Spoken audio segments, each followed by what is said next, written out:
In this video, I want to spend some time talking about proposals. I wanted to start off with an overview of proposals in general and covering some of the ground rules. Let me just set this camera down here because I think it's really worthwhile to spend some time talking about the right approach to proposals, how to make them work for you in the best possible way, some things to think about as you're writing your proposals and making your proposals your own, making them unique, so on and so forth. So the idea with proposals, and if, this is obviously assuming you have a prospect, you have a warm lead, you have somebody you're on the phone with.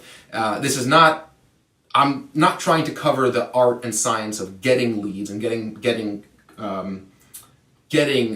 prospects. That's something which we'll talk about, we'll cover, we'll certainly discuss that.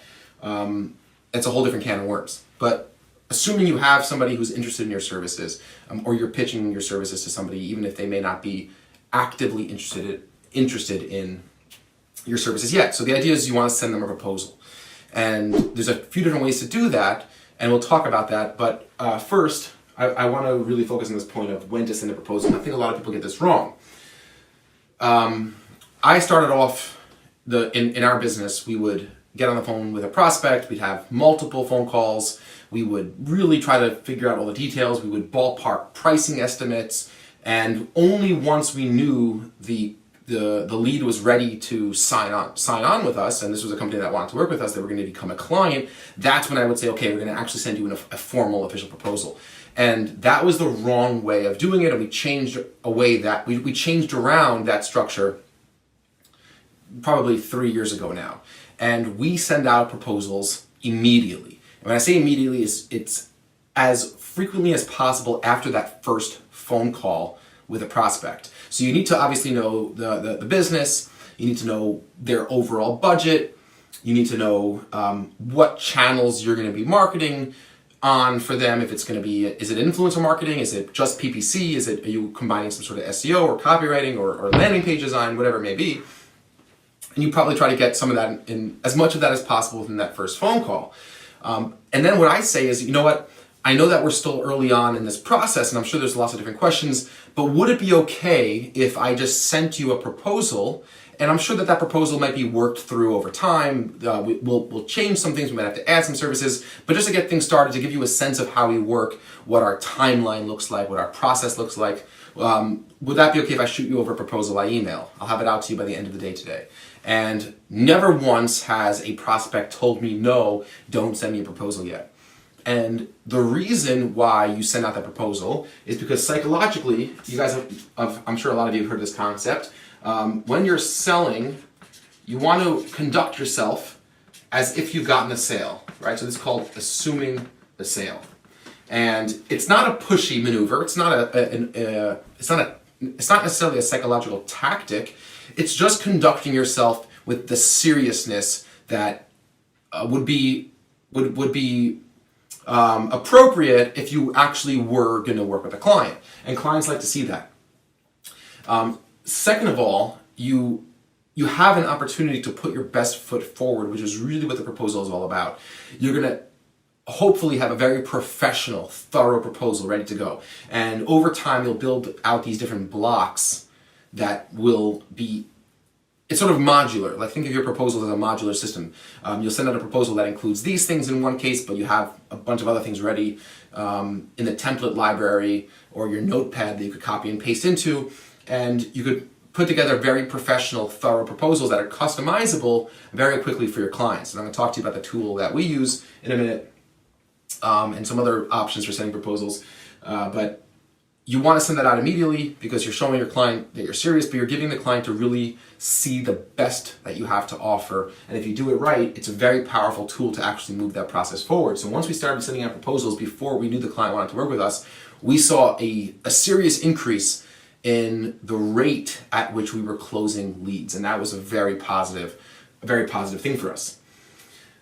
When you're writing your proposal, and I'm going to show you outright some of the proposals that we've sent and some of the language that we use. Feel free to use it for yourself. But when we send proposals, there's a couple things that I keep in mind when putting together the content of the proposal. And that is, I think about, what am I really trying to communicate to my client when I send them this proposal? Like, there's the superficial goals, which is like, it's a legal document, there's going to be a signature, you need to know the scope of services. Sure, there's all like the superficial layer, but beneath it, you want to convey first and foremost, trust, okay? This is the number one factor that clients or prospects need to get over before they sign on with you. That's the number one,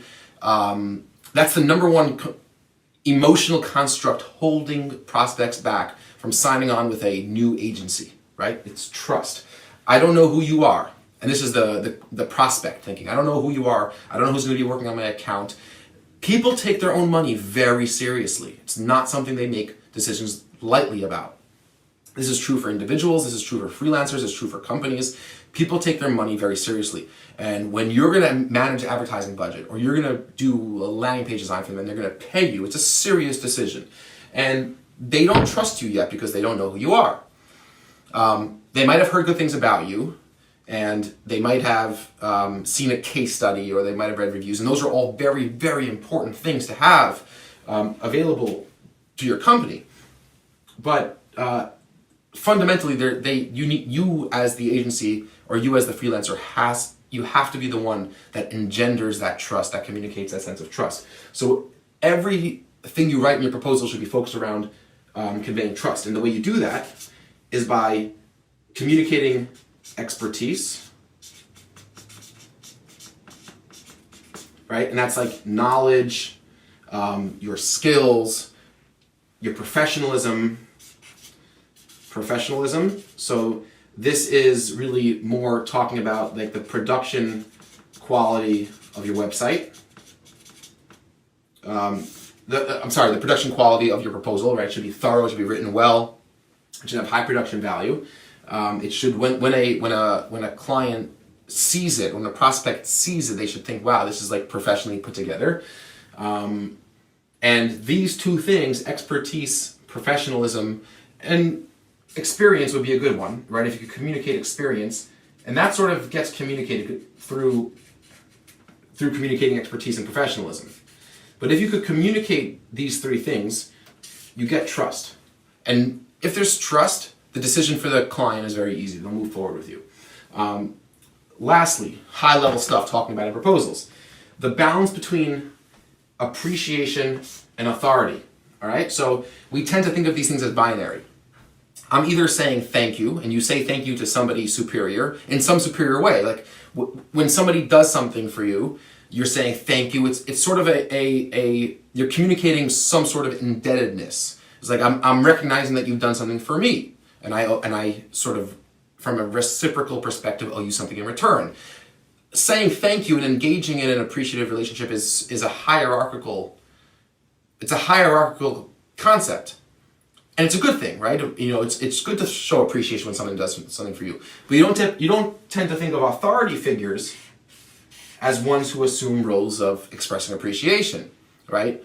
Authority figures, implicit in their authority, is you should do for me, or you should trust me, and I sort of give the orders around here. But in writing a proposal, you want to be able to convey both of these things. You want to communicate your authority, because fundamentally prospects want you to lead, right? They want you to tell them what to do with their money. They're not only paying you to manage keyword lists and ad group structures and A/B testing ads. They want your expertise. They want your authority. And if you can communicate that you are an authority, clients will pay a premium for that. You could charge more when you're able to communicate that you're a leader. That when a client comes to you and says, you know, I think we should spend this amount of money on remarketing, and you come back, well, no, actually we shouldn't, because the data indicates that whether or not we're spending money on remarketing, we're getting the same conversion rate and the same revenue. So the remarketing money is just additional money spent on clicks that isn't actually increasing revenue. And we should spend that money here and not where you suggested. And you come across it with an intelligent authority, like not only am I going to be proactive, but I have reasons, and I can explain why these suggestions are the ones that I'm making. You become a very, very powerful agency, and you have You start developing better relationships with your clients. So you want to communicate through your proposal that you're an expert. You will be able to take the reins. You will be able to direct this orchestra, and every dollar spent on every channel are all individual musicians of an orchestra, and you could be the director, and you could create a symphony. That's the authority element, but you also want to show appreciation. You want to express to the client that you're thankful, that you recognize that there are other talented agencies out there, and you did not have to bring us your business, and we take that seriously, and we take your money seriously, that you're giving us a chance to partner with you on this digital marketing initiative is something that we don't take lightly. It's a big responsibility, and we thank you for that. And you want to convey that as well, because if you could communicate that you're someone that recognizes opportunity and you're appreciative, it shows that you have a strong character, right? And if you could do both of these in a proposal, and you certainly can, it's not hard, you just have to think about these concepts, you'll be well on your way to writing very good proposals. So I think this is the basic introduction from a psychological high-level perspective. Send those proposals right away. Get them out if you can after the first phone call. And by the way, even if you don't know for sure, like I had this last week where we were dealing with a prospect that we might be doing like Facebook and Instagram advertising, influencer marketing for. Certainly we were going to do Google Ads. I said, I'm going to send you a proposal anyway, just for assuming that we were just managing Google Ads. And you'll take a look, you'll see, and I did. And it ends up being that they want to also advertise Facebook. Okay, so you go and you edit the proposal. Not a big deal. But you get the wheels turning as soon as you can, and the client already psychologically feels that they're further along in the selling process than they actually are. Because you're going through the motions of a sale. You're going through the motions of closing a deal. And that's very powerful. You don't do it in a pushy way. You do it in the way that I described. Okay, so let's talk about now the actual building blocks any good proposal should have. All right, so this is the contents of your proposal. Now there's 13 sections here. Not every proposal I have that we've sent out includes all 13 of these sections. But basically, I'll let you know which ones sometimes we don't include. So, and maybe I'll make a notation of like what you're trying to accomplish in each stage, or some of the key points here. So you have your cover page. Cover page is important. All right. So your cover page, you have an image, you have a title, you have a logo, right? So you have logo, put your company, even the client's company is good. Title, dates, names, like submitted by your team, right? That's the cover page. So this is all about communicating what I call PV, production value. Production value is important because if it looks nice and it feels professional, it feels well thought out, clients will just implicitly understand that a lot of work and thought went into that. Okay?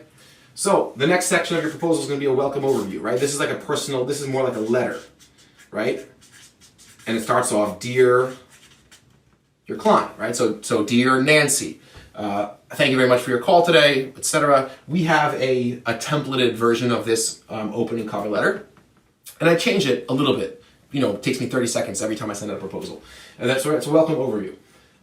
Then you have about us. Don't worry if this is on your website, right? It's these proposals, if your client wants to skip through something, they probably will skip through most of it. Most clients will probably skim a little bit and they'll jump to your fees section.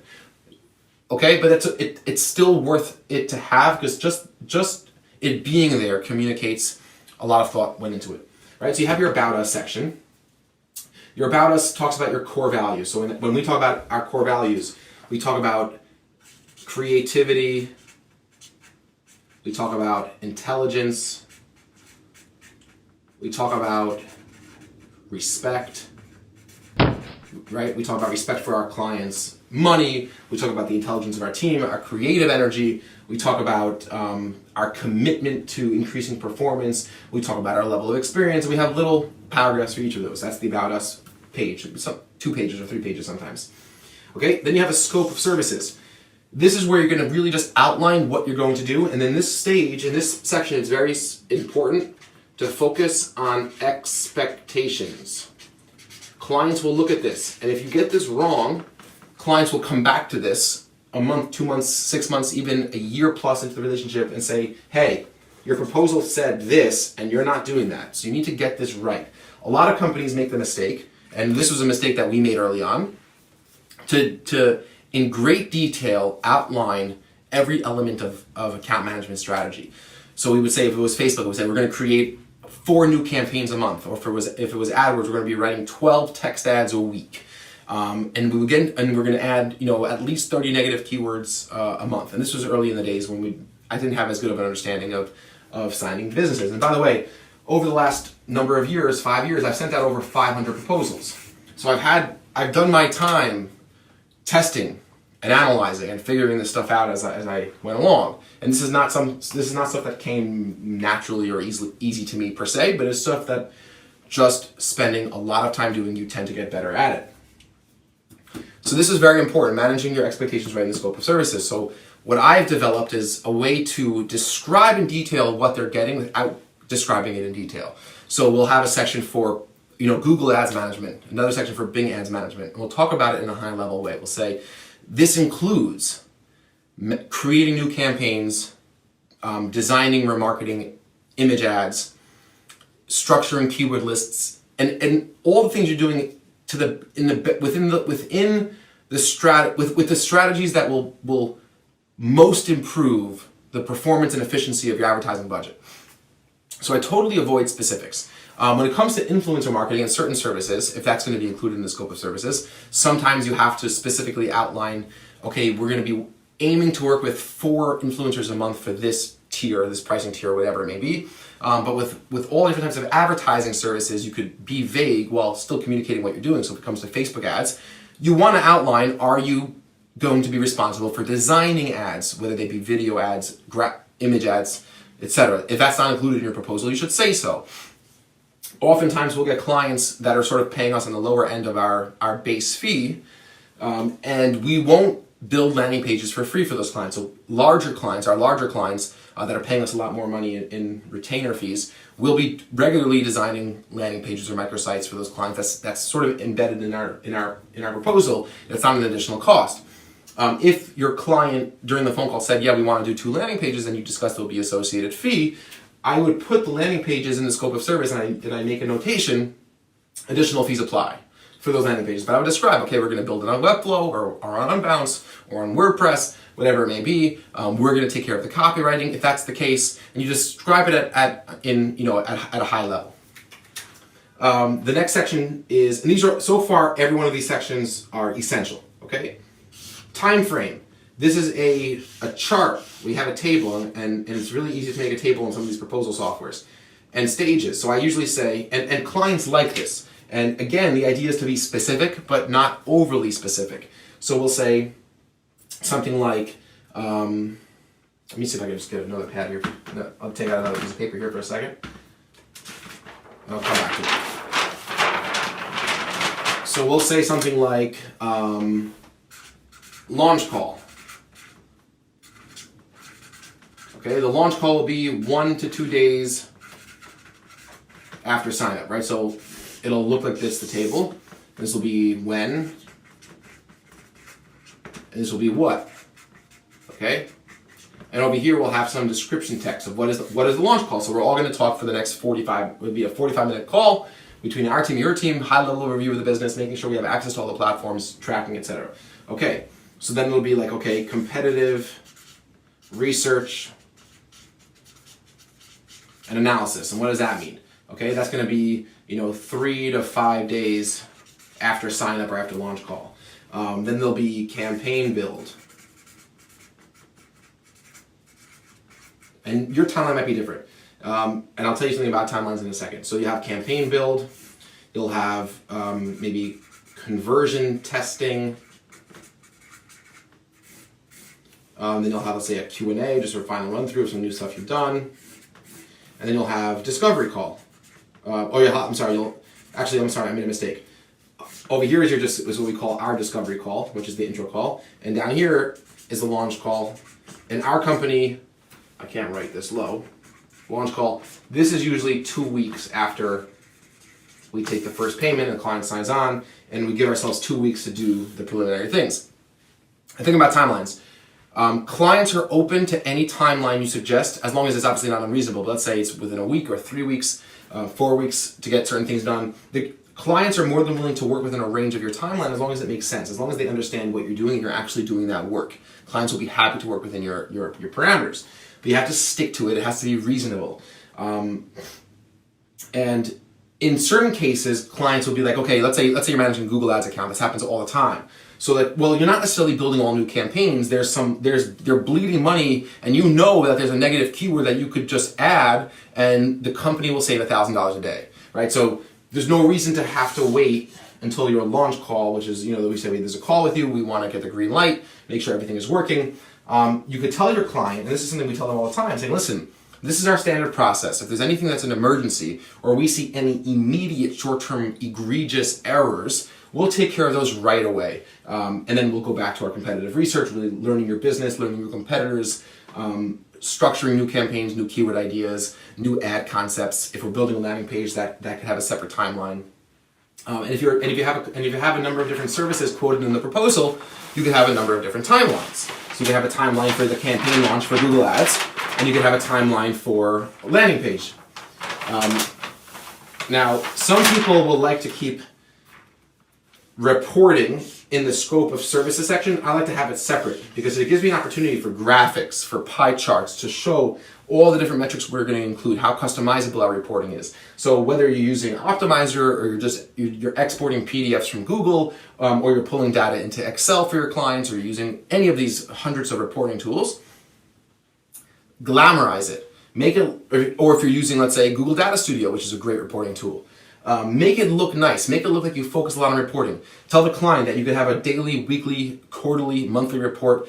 Don't do what what a lot of companies do and say, okay, for this price you get weekly reports. For this price you get monthly reports. That's BS, because A, it doesn't take any time or effort to set up reports. B, there's no reason for that. If a client wants to see the daily results, okay, put it this way. Clients don't become annoying clients because they're getting daily reports. Annoying clients are just the types of clients that want to get daily reports. You understand? So don't think that if you send your client daily reports, they're going to become annoying, difficult clients. They have access to their account. They know their data. It's usually the annoying clients that start requesting too many reports. And there have been many times we've had a client that requests daily reports, complex reports, and we explain to them that it's not even worthwhile because we're not making changes based on 1 day's worth of data. And the clients usually get that, right? So if you explain things well and intelligently, never be afraid to push back if you could defend it and you're not doing it in an aggressive way. Okay, so that's reporting. I like to include a section called the tech we use. It sounds fancy, right? Especially if you have paid tech. It shows the client that you're successful. Clients want to see, or prospects want to see, that you're a company that's spending money. You're spending money on software and tools, etc. So we have logos and descriptions. So it's a mix of free and paid. So, and it's also not necessarily it doesn't have to be relevant to every specific client. We just keep this the same as all the tech we subscribe to. So it's HubSpot, Google Tag Manager, Optimizer, Chargeify, Grow,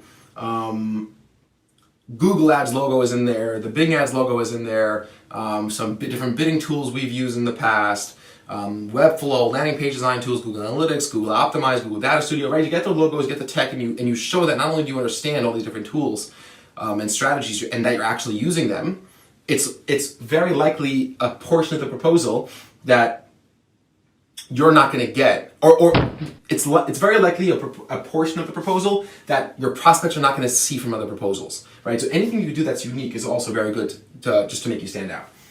The next two sections are sometimes I have, sometimes I don't. You could include your team. You could include a bio of yourself if you're a freelancer. You could include a picture and a bio of a couple of your team members if those are the ones going to be working on the account. I don't always do that. I have done it in the past. It's a good idea. Case study. Nothing wrong with adding a one-page case study in a proposal. Yes, you might say, oh, well, it's a proposal. What does a client want to see a case study for? They're going to skip it most likely, but you might have a couple boxes on the bottom of those 10% increase. It's an opportunity to show logos.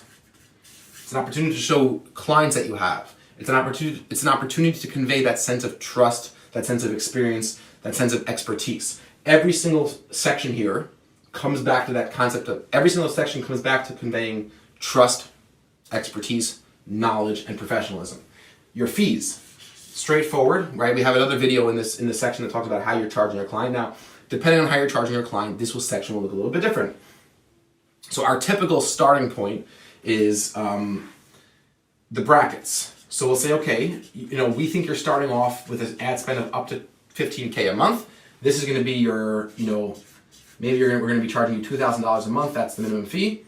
We explain how brackets work, that when you graduate into the next bracket, and this is what your fee is going to be, and you're not going to have a new setup fee. And then if you're going to be charging a setup fee, this is in this section is where you talk about your setup fees. And if there are additional bonus structures, I usually include that as a separate attachment. Because oftentimes when we do an ROAS bonus or target CPA bonus with a client, it's usually agreed upon in a spreadsheet. And I've given you guys a lot of those templates. So in the fees section, I'll have a separate page that's titled bonus.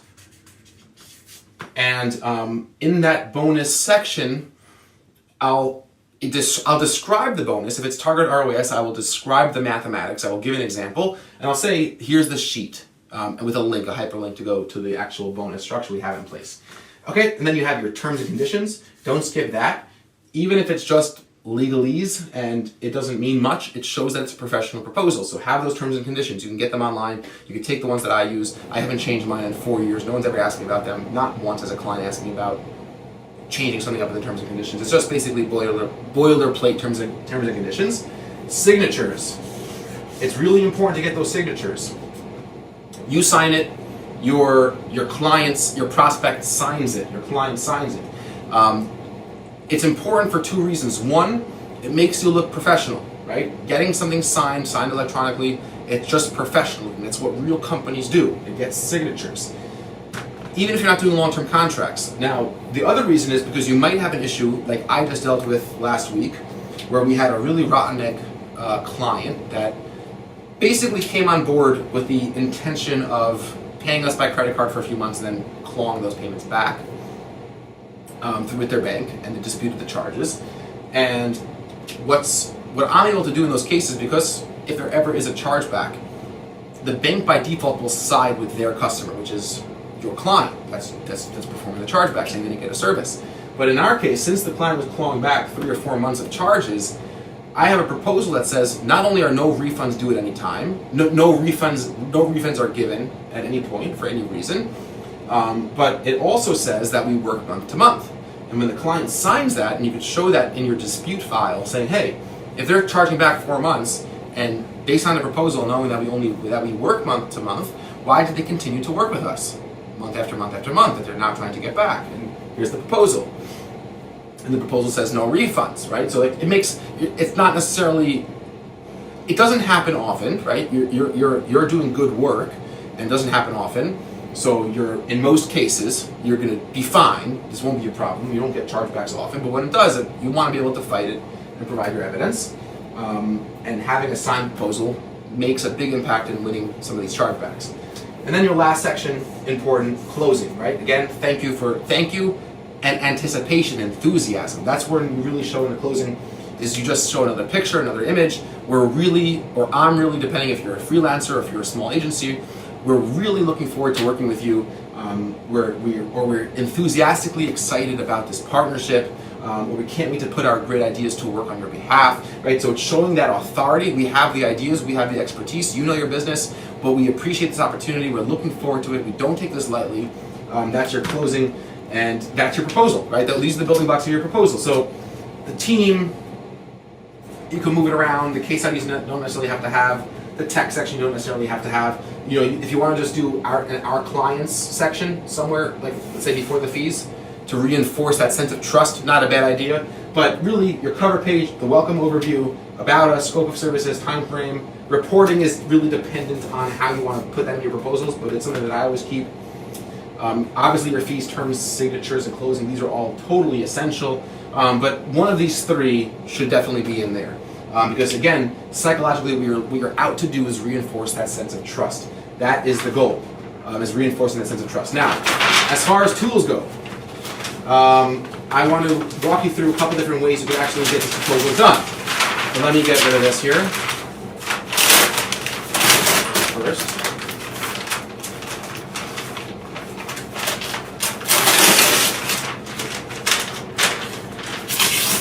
And get rid of, bear with me, let me get rid of this page.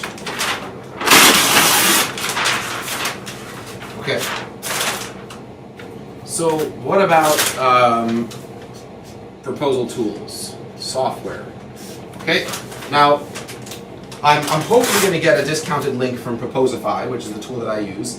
I would love for it to be an affiliate link. I'm not ashamed to make a buck if you guys sign up for Proposify, and I'm certainly not an affiliate of Proposify now. I never have been, and I've used a lot of different software. So my favorite, by far, is a company called they spell it with a Z. No, do they? No, I think they spell it with an S. I know how proposals are spelled. Proposify, I believe, spells it with an S. Okay? Proposify. I'm in there like all the time, and it's hard to remember. So it's an online tool that allows you to create proposals really easily, and they actually have a bunch of these digital marketing proposals, pre-built templates that you can start with, a really nice template gallery.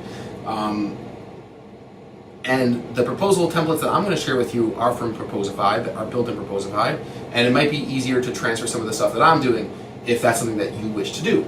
But proposals, it's highly professional. So clients get, you could brand your URL.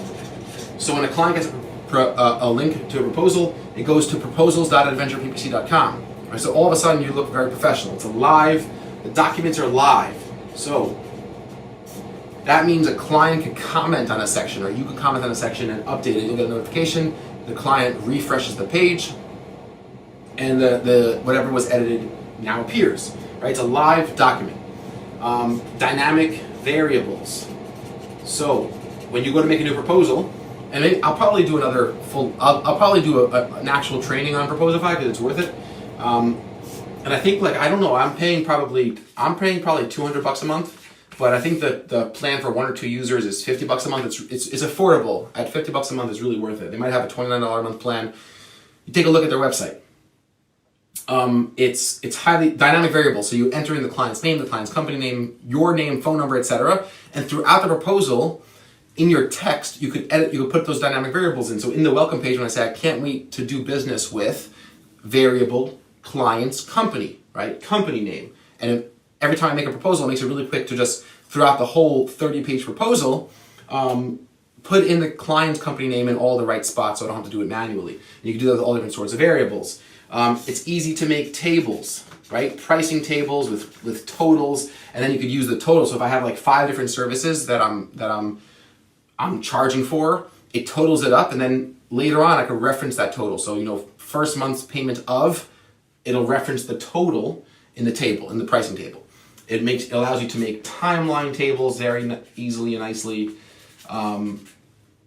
You'll get a notification when your client opens the proposal for the first time and the second time. There's good analytics showing how long it takes you to close a deal, how long it takes for clients to open emails, how many minutes did a client spend looking at different sections of the proposal. It's really cool software, and it's honestly built specifically for digital marketing professionals.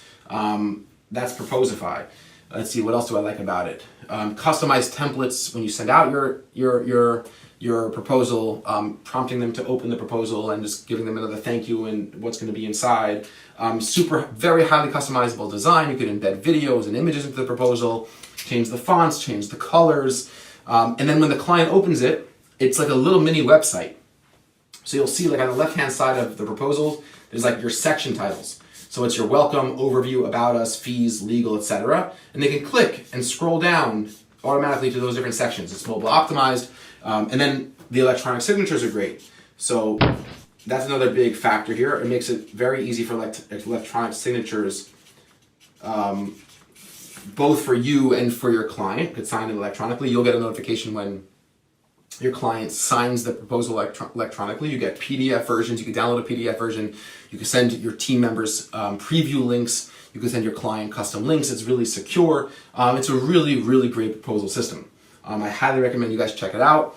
It does everything. It really does everything you need. It's not a perfect tool. Like, it gets a little buggy, but it's really not bad. Next is Panda Dock.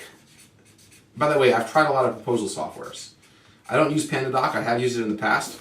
It's a little bit more professional in terms of its templates. Like, it looks more. The Panda Dock templates end up looking more like Word documents, but it also does a lot of these things like dynamic variables and pricing tables, electronic signatures, etc. I think it's a fine way to go. I personally don't use it. Before I started using something like Proposify, I was using Google Docs in the very beginning, and there's nothing wrong with that if that's what you want to do. But just make sure you customize it. You add your logo, you add your headers and your footers and your page numbers, and you write out your sections, and you have a nice font, and it's legible and it's clear, and you can put your tables in, and you could drag images in, etc. I once wrote a 60-page proposal in Google Docs, sent it out to a big client, and we won that deal.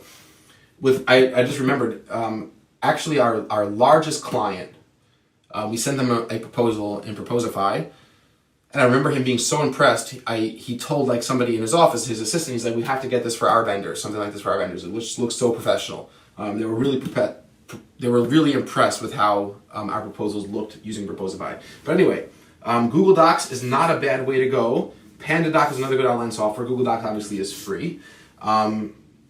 If you're much more of an analytically minded person, you could probably get away with doing a lot of these sections in Google Sheets or Excel for the proposals.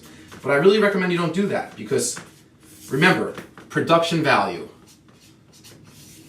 right? You don't have that unless you're using something professional. It's worth it to spend the $50. It really is.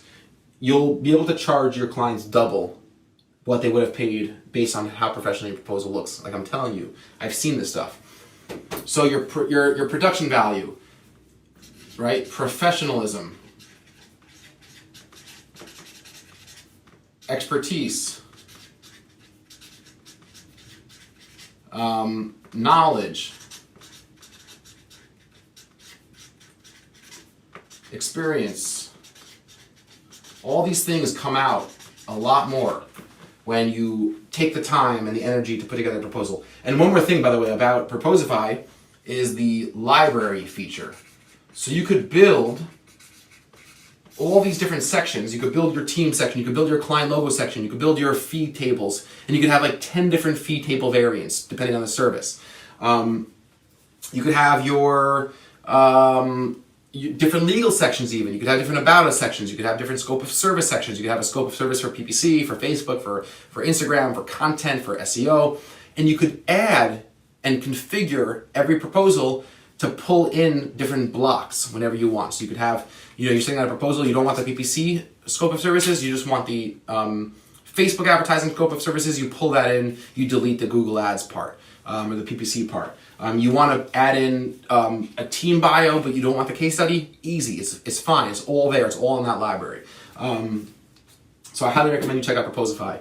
It's honestly I've been using this for over 4 years for every single proposal, so I don't know really, I know a good amount about Panda Dock, and I know a good amount about Google Docs, but this is what I use. But whatever software you end up using, and I'm sure there are good softwares that I'm not familiar with when it comes to writing proposals, I did cycle through a lot of them before I settled on Proposify for it has the best all-around range of features for what a digital agency needs.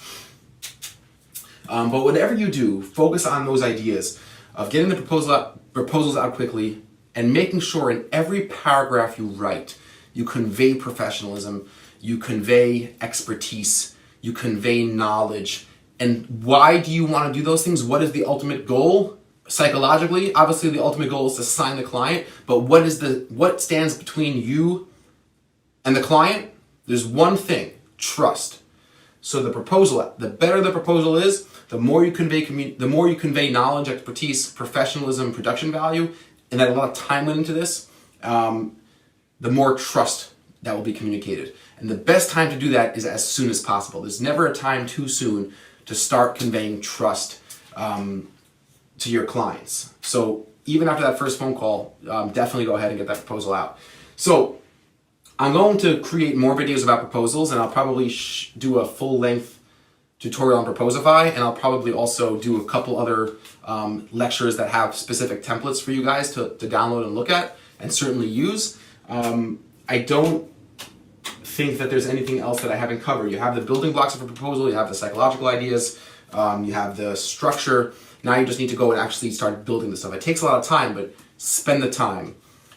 Allocate an hour or 2 hours every day for the next 2 weeks to build out a library of elements that you'll be using in your proposals. It's really worth the time to write this stuff out, because when a client gets it, they think, not that they think necessarily, but it looks as if you've written this for them, right? Not that they think that you did it purely from scratch for them, but that's the sense a person will get. And especially something when you have a tool like Proposify or Panda Dock, you have those dynamic variables. In any little footnote or any little pricing table description or headline, you could customize with the client's first name, with the company's name, with the total amount. So it really looks like there was a lot of editing at least done in a large proposal. But take the time now to really get this stuff together. It'll be very, very worth your while. Getting this stage right could double or triple your conversion rate, right? If you have some prospects, if you have some companies that you might be able to work with, getting out a very impressive proposal can really make the difference between losing a deal and closing a deal. Good luck, enjoy, get to work, and let me know how your proposals are working for you on your behalf. Cheers for now.